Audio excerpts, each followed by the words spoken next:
예, 우리 대표기도 드리겠습니다. 사랑의 하나님 아버지, 주님께 우리의 마음과 또 우리의 영을 다하여 주님 앞에 예배드리기 원합니다. 주님, 우리가 이 세상을 살아가면서도 정말 주님의 마음을 온전히 닮아가고 그 주님의 마음과 주님의 뜻을 더욱더 알기 원합니다. 주님, 우리가 주님의 말씀을 나누고 또 우리 하심이 또 가야 할 방향을 주님 나누기 위해서 이 자리에 모였습니다. 주님, 우리가 주님 안에서 한 성령으로 주님과 함께 하나 되어질 수 있도록 인도하여 주시고 특별히 오늘 말씀을 전하시는 박영춘 교수님께 성령의 충만함을 부으셔서 주님 하나님의 말씀을 온전히 변케 하여 주시옵소서. 아버지 또한 그 말씀을 듣고 우리의 마음이 주님께 더욱 가까이 다가갈 수 있도록 도와주시고 온전히 주님과 하나 되어져서 우리 하심이 나아갈 수 있도록 인도하여 주시옵소서. 함께하여 주시는 주님께 감사와 찬양을 드리며 예수 그리스도의 이름으로 기도드렸습니다. 아멘, 아멘. 우리 정하 형제님 그 말씀을 좀 띄워줄 수 있어요? 사도행전 인터넷 연결이 끊겼나요? 사도행전 26장 13절에서부터 18절 말씀입니다. 사도행전 26장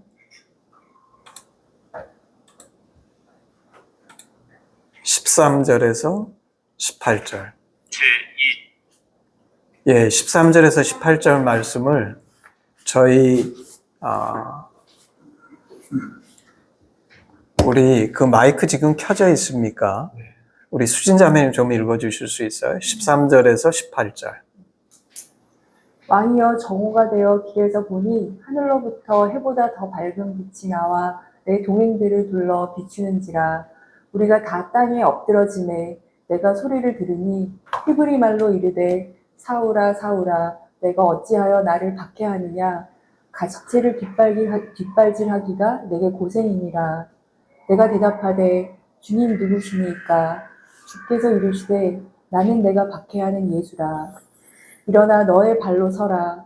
내가 내게 나타난 것은 곧 내가 나를 본 일과 장차 내가 내게 나타날 일에 너로 종과 증인을 삼으려 함이니 이스라엘과 이방인들에게서 내가 너를 구원하여 그들에게 보내어 그 눈을 뜨게 하여 어둠에서 빛으로 사탄의 권세에서 하나님께로 돌아오게 하고 죄 사함과 나를 믿어 거룩하게 된 무리 가운데서 기업을 얻게 하리라 하더이다. 아멘, 아멘. 예, 반갑습니다. 우리 8월 대면 예배 멀리서 우리 정승환 집사님 미국에서 사실 저희 적은 무리가 모였지만 미국에서도 오시고 우리 강릉에서 세훈 형제도 오고 사실 울산에서도 오고 먼 곳에서 서울에 있는 사람들은 별로 없고 먼 곳에서 오신 분들이 더 많으시네요. 예, 반갑습니다. 오늘 제 메시지는 부활의 소망 이런 제목으로 말씀을 나누고자 합니다. 사실 이 사도행전 좀 전에 읽은 26장 13절에서부터 18절은 이제 사도 바울이 한 간증이죠. 저희가 잘 아는 것처럼 사도 바울은 로마서를 비롯해서 많은 신약의 서신들을 쓴 예수님의 제자들 중에 기독교 신학을 세운 가장 중요한 사도가 사도 바울이 아니신가 싶습니다. 그런 그가 사실 지금 이 시점이 언제냐면 사도 바울이 예수님을 이 그리스도인들을 핍박해서 다메섹까지 이제 그리스도인들을 잡아 죽이려고 가다가 이제 겪은 일들을 오늘 사실 기술한 거죠. 그래서 거기서 회심하고 사실 사도 바울은 그 이후에 1차 전도여행, 2차 전도여행, 3차 전도여행 해가지고 아시아와 그리스에 복음 전하는 그 3차 전도 여행을 마치는 길에 예루살렘에 돌아와가지고 유대인들의 고소를 받은 거죠. 유대인들이 사도 바울을 오해해서 유대교를 비방하고 여호와 하나님이 유대인들이 믿는 그 유대교의 신앙을 부정한다고 해서 이제 재판의 자리에 서게 된 것입니다. 사실 오늘 제가 이 본문을 선택한 이유는 제가 만약에 사도 바울이라 그랬다면 정말 하고 싶은 말이 많았을 것 같아요. 사도 바울처럼 기독교 신학에 대해서 그 깊이를 갖고 있는, 더더군다나 지금 이게 처음 회심해가지고 그래가지고 겪는 일이 아니라 1차 전도여행, 2차 전도여행, 3차 전도여행, 아마 그 사이 거의 10년 이상의 시간이 흐르지 않았을까. 하여튼 굉장히 오랜, 에베소에서만 2년을 가르쳤거든요. 그러니까 자기가 오랜 시간 동안 그리스도를 증거하고 복음 전도를 하고 돌아와서 유대인들에게 그런 고소를 당했을 때 사도 바울이 도대체 어떤 대답을 할까? 정말 너가 유대교의 거의 반역자처럼 그렇게 고소당했을 때 사도 바울은 뭐라고 대답을 할까? 저는 사실 이게 굉장히 궁금했습니다.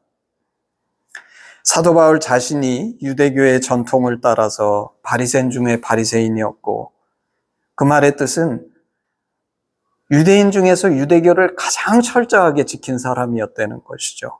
그리고 그리스도인을 심히 박해한 사람. 그래서 스데반이 죽을 때 주동자였죠. 주변에 있는 모든 그 스데반을 돌로 친 사람들이 그 사도 바울의 발 앞에 그 증인으로 삼는, 그 증표로 삼은, 그리고 외국 성에까지 가서 박해를 했고 제사장, 대제사장의 위임을 받아서 다메섹으로 가다가 오늘 이 일을 겪은 것입니다. 그래서 오늘 본문은 그가 어떻게 개심하고 그리스도의 사도가 됐는지를 설명하고 있는데 사도 바울이 사실 이 본문 뒤에 저희는 안 읽었지만 뒤에 뭐라 그러냐면 구약의 전부가 뭐냐면 그리스도가 고난을 받으실 것과 죽은 자 가운데서 먼저 다시 살아나사 이스라엘과 이방인들에게 빛을 전하시리라. 그러니까 구약의 전국이 전부 다 예수님을 증거한다는 거예요. 그러니까 사도 바울이 할 말이 얼마나 많겠습니까? 구약의 어떤 부분을 택해서 얘기할 수도 있고 온갖 것을 얘기할 수 있을 텐데 사실 오늘 사도 바울이 증거한 것은 굉장히 단순합니다. 한 가지 메시지예요. 그게 뭐냐면 사도 바울의 메시지의 핵심은 부활하신 예수님입니다. 그는 부활하신 예수를 다메섹 도상에서 실제 만났고 예수께서 그에게 사명을 부여하셨다고 증거합니다. 이 사도 바울의 메시지의 핵심은 12제자들처럼 부활하신 예수님인데 그는 좀 전에 얘기한 것처럼 온 구약이 사실 이 예수님이 단순히 사도 바울에게 부활하셔서 살아서 나타나신 것만이 아니라 온 구약 성경이 예수님을 증거한다고 전한 것이죠. 그래서 오늘 이 질문을 하기를 원합니다. 왜 그토록 많은 지식, 사실 로마서를 보면 오늘날 로마서를 가지고서 기독교 신학이 세워지거든요. 학자들이 그걸 연구하면서 얼마나 많은 책을 만들어냅니까? 근데 하고 싶은 말이 엄청 많을 것 같은데 사실 사도 바울이 분명한 한 가지 증거는 뭐냐면 부활하신 예수님이셨는데 왜 부활하신 예수가 사도 바울의 핵심 메시지일까? 사실 오늘 이 이야기는 오늘날 많은 그리스도인들에게 별로 파퓰러한 얘기는 아닐 것 같습니다. 제가 요사이 보니까 항상 우리 인간은 어느 쪽으로 치우치는 경향성이 있는데 요사이 그리스도인들은 부활에 대해서 별로 관심이 없어요. 오늘 이 세상에서 내가 얼마나 잘 살 거냐? 이거에는 엄청난 관심이 있는데 근데 사실 그게 세상 사람들의 주된 관심이죠. 세상 사람들은 부활이라는 걸 아예 꿈꾸지도 않기 때문에 오늘 내가 얼마나 잘 사느냐에만 관심이 있는데, 근데 오늘날 그리스도인들도 사실은 부활, 내세, 이것에 대해서는 별로 관심이 없습니다. 근데 오늘 사도 바울이 쓴 서신들이 그렇게 많고 온갖 얘기를 할 수 있음에도 불구하고 가장 중요한 메시지로 부활하신 예수님을 얘기했다는 것입니다. 그러면 왜 부활하신 예수가 핵심 메시지여야 하는가? 비록 오늘날 수많은 사람들이 그것은 너무 당연하고 피할 수 없기 때문에 생각조차 하고 싶어 하지 않는 죽음이죠. 근데 이 죽음은 인간의 가장 큰 문제이자 인간의 근본 문제인 죄의 결과입니다. 따라서 죽음을 해결하는 자만이 인간의 근본 문제를 해결할 수 있고 우리 인간이 원래 살도록 만들어진 에덴 기쁨의 동산을 회복할 수 있습니다. 두 번째로, 죽음은 이 땅에서 가장 강력한 힘입니다. 역사가 보여주듯이 죽음의 문제를 해결할 수 있었던 인간은 아무도 없었습니다. 위대하다는 진시황도 영생을 구했지만 결국 죽었고 모든 위대한 인간은 다 죽었습니다. 죽음을 이길 수 있는 자는 그가 하나님 곧 신이심을 증명합니다. 세 번째, 모든 인간은 죽습니다. 따라서 죽음의 문제는 어떤 특별한 사람의 문제가 아니라 바로 모든 인류의 문제이자 동시에 나의 문제입니다. 네 번째, 구약은 죄로 인한 인류의 신락원을 가르쳐 줍니다. 인간은 에덴에서 선악과를 따먹음으로 사랑의 하나님과의 관계를 망치고 낙원을 잃어버리는 것, 신락원하여서 죽음이 모든 인간에게 그때부터 왕노릇했습니다. 다섯 번째, 구약 성경은 메시아가 오셔서 우리를 죄와 죽음의 문제에서 구원하시리라는 것을 가르쳐 주는데, 그러므로 예수의 부활은 예수가 하나님의 아들 메시아이심을 가르쳐 주며 인간의 죄의 문제를 해결하고 죽음을 극복한 부활의 첫 열매가 되셨음을 보여줍니다. 마지막으로 주님은 하나님의 성품이신 사랑으로 인간의 악에 대해 끝까지 사랑하시며 십자가에 달려 죽으셔서 하나님의 인간을 향한 진심, 저희가 얘기하는 하나님의 심정이죠. 그것을 보여주시고 실천하였으며 동시에 죽음에서 부활하심으로 죄에 싹신 죽음의 문제를 해결한 부활의 첫 열매가 되셨기 때문에 오늘 이 내용들을 이해하게 되면 왜 사도 바울께서 예수 그리스도의 부활이 그토록 중요한, 그것이 단순히 기독교의 정당성을 부여하는 것이 아니라 우리 인간에게 있어서 가장 중요하고 본질적인 문제를 해결하는 답이라기 때문에 사도 바울이 이것을 대답으로 주고 있는 것이죠.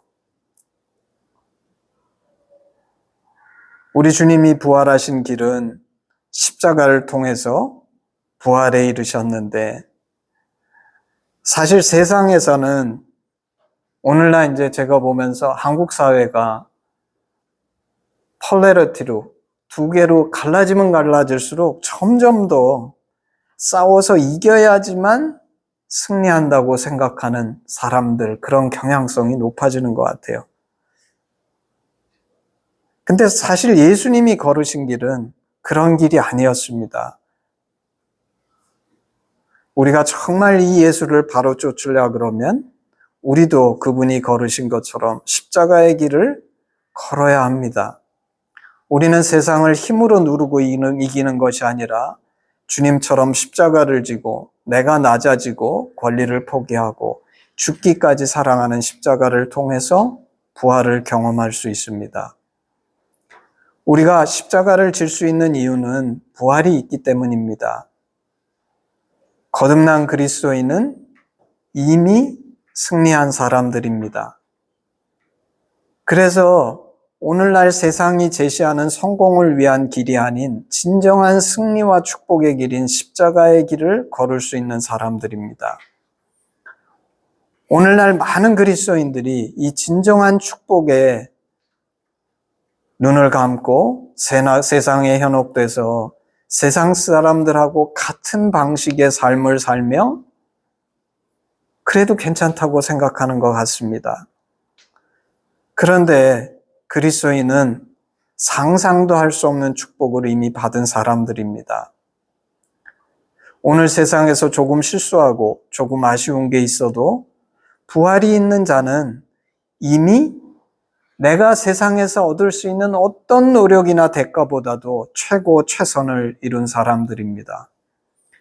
세상에서 조금 더 누리는 것 같은 그런 사람들 때문에 우리는 결코 시험에 들지 말아야 합니다.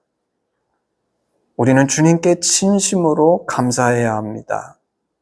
그리고 나가서 하나님을 사랑하고 이웃을 내 몸과 같이 사랑하는 특별한 인생을 살아야 합니다. 왜냐하면 우리는 이미 승리했고 이미 가장 큰 축복을 받았기 때문입니다. 제가 아심 사역을 하며 때때로 이 땅에 많이 누리지 못하는 지체들을 종종 봅니다. 그리고 안타까운 마음이 있었는데 저는 오늘 이 말씀 때문에 많이 위로를 받았습니다. 왜냐하면 비록 이 땅에서 조금 잘 나가지 못하고 고생하는 것 같아도 우리에겐 부활이 있기 때문입니다. 아직 최고가 우리에게 오지 않았습니다.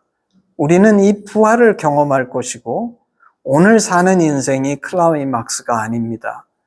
어쩌면 이번 인생은 리허설 같은 건데 우리는 이 리허설에서 복음에 합당하게 사는 삶을 연습하면서 진짜를 맞이합시다. 마지막으로 오늘 말씀에서 적용해 보기 원합니다. 오늘 사도 바울은 예수님께서 이렇게 얘기하셨다고 합니다. 어둠에서 빛으로, 사탄의 권세에서 하나님께로 돌아오게 하고 죄사함과 나를 믿어 거룩하게 된 무리 가운데서 기업을 얻게 하리라. 예수님을 영접해서 거듭나면 예수님 부활하신 것처럼 우리도 부활합니다. 이게 사도 바울이 가장 전하고 싶었던 부활의 소망입니다.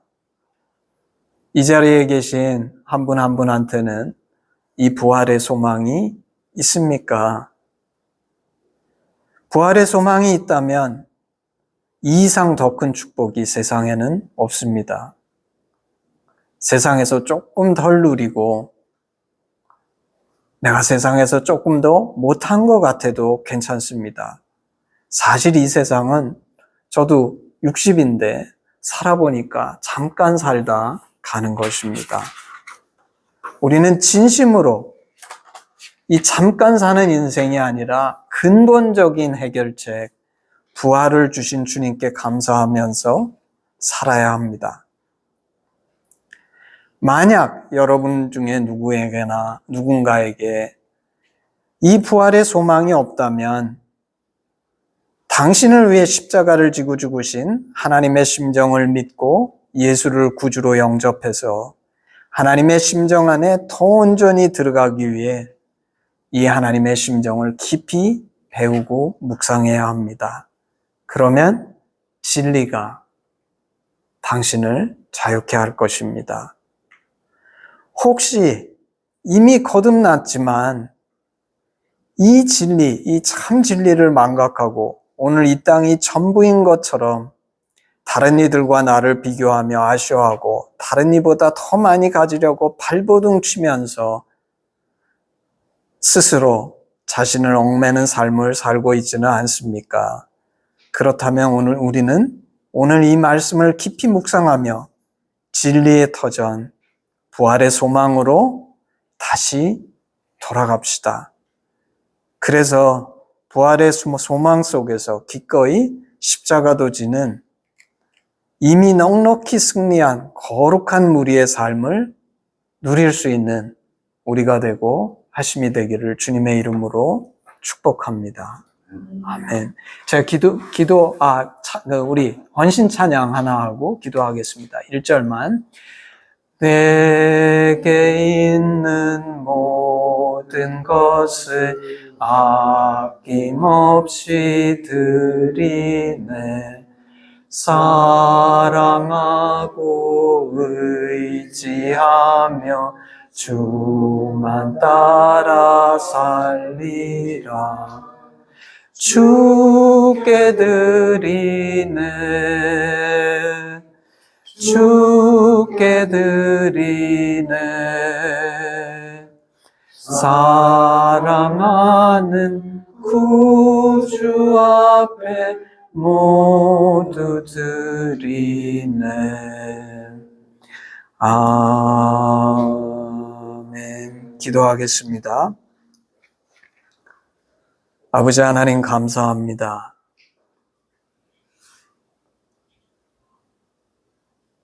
아버지, 정말 태양이 없다면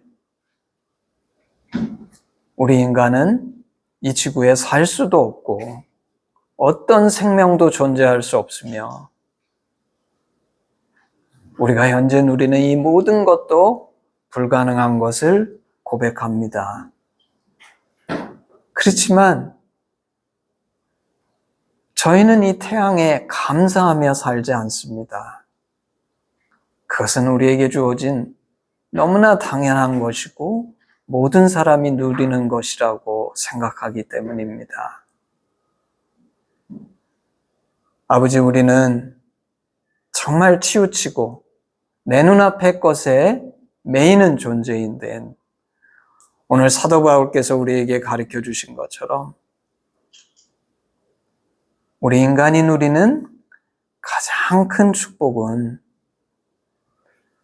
우리 주님께서 첫 열매로 부활하셨기 때문에 우리로 이 주님을 쫓아 이 땅의 삶을 마칠 때에 우리 예수님의 열매, 그 부활을 쫓아 우리도 부활하는 존재임을 기억하고 이에 합당한 인생을 사는 우리가 될 수 있도록 하나님 축복하여 주시옵소서. 이 축복이 너무도 큰 축복이기 때문에 망각하는 것이 아니라 정말 이것이 얼마나 귀하고 값진지를 분명히 알아서 이 귀한 선물에 합당한 삶으로 주님 앞에 드릴 수 있는 우리가 될 수 있게 하시고 이 귀한 진리를 아직 이 부활의 소망을 갖지 못한 영혼들에게 나눠줌으로써 이 놀라운 축복이 그들의 것이 되는 그런 통로가 될 수 있도록 저희를 사용하여 주시옵소서. 아버지, 하신 가운데 이 귀한 은혜를 주시고 이를 통해 하나님 영광 받아 주시옵소서. 감사드리며 예수님의 이름으로 기도했습니다. 아멘. 우리 예배를 헌신기도문으로 마치겠습니다. 아바, 아버지, 예수님의 죽으심과 부활하심으로 우리를 향한 당신의 사랑을 확증하시고 예수 안에 성령으로 당신과 하나 되게 하시니 감사합니다. 구하오니 우리 공동체가 당신 안에 더욱 하나 되게 하시고 우리를 온전케 하사 대한민국과 열방 가운데 당신의 심정이 더욱 증거되게 하시옵소서. 나라와 권세와 영광이 아버지께 영원히 쌓옵나이다. 아멘. 아멘. 예배를 마쳤습니다.